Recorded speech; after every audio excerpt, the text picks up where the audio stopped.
Hey folks, welcome to the Shop LLC. If you watch our videos and stuff, subscribe to our channel. And if you have any comments, let us know what you want to do. But today's class is all about basic checks on your vehicle. If you have an older model type of vehicle, you want to check it at least once every 2 weeks.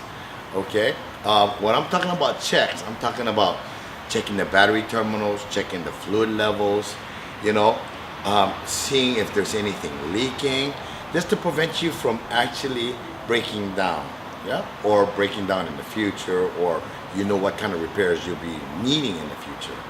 And if you have a newer vehicle, hey, best check it once a month. At least check it once a month. Like, how many of you guys go like, hey, I don't have any washer fluid, and it's not working, and not realizing it's empty because you didn't put any water inside?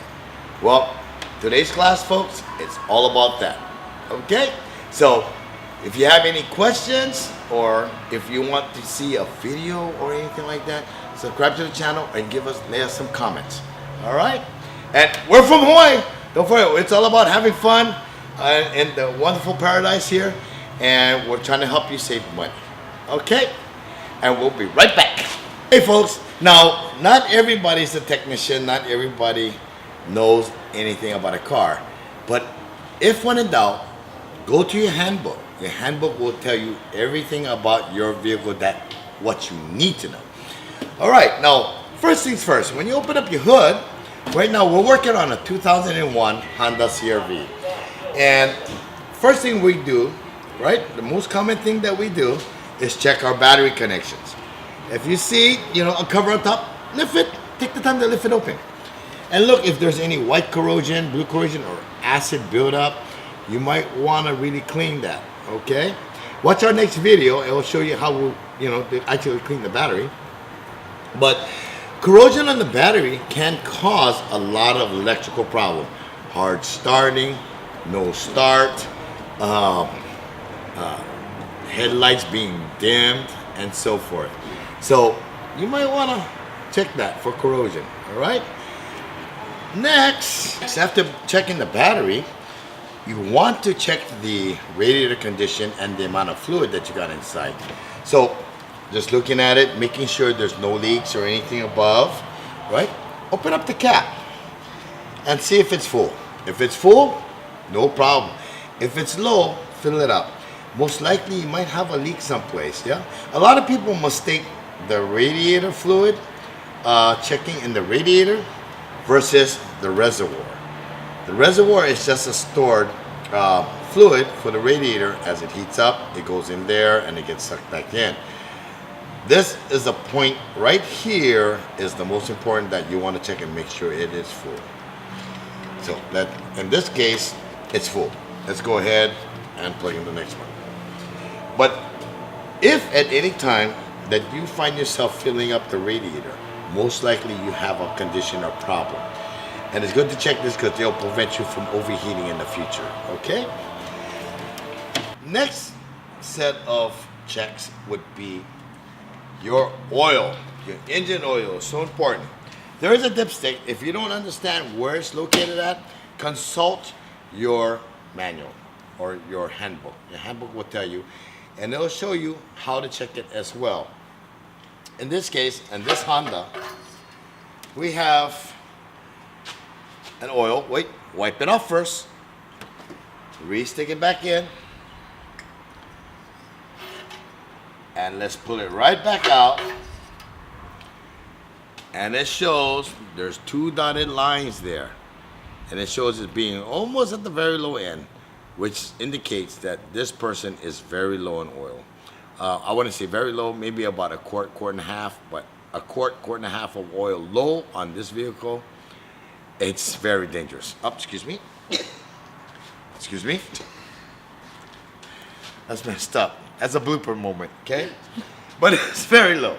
So, and if you can look at the oil and the condition of the oil, it's dark. Brand new oil is nice and clear, depending on the weight and the thickness of the oil. This is no good. It's time for this guy to have an oil change. And it being low, most likely he may have an oil leak anywhere in this car. So you might want to consult your technician. Okay. Put this back inside. And here we go. Okay. The next fluid, which is very most important, is your brake fluid. According to this master cylinder right here, let's go ahead and turn the camera. It's right here. We have a minimum and maximum level right here. All you have to do is take a flashlight or just look inside. You can actually see where the fluid level is at, right here. And it's at its maximum level. If at any time you see that the fluid level is at its halfway point, you might want to consult your technician. Most cases, you might want to check your brake pads, go to 50% left, or it might be lower. But go ahead and refill it with .3 fluid or whatever the manual or your handbook says the type of fluid that you need to refill it with. And always do not overfill it, just fill it to its maximum level.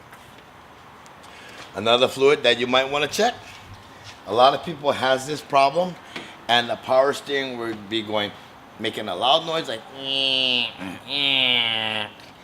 and you're having a hard time steering. It's your power steering fluid. A lot of people do, underestimate that. Hey, I haven't checked that. Yes, because you may be low.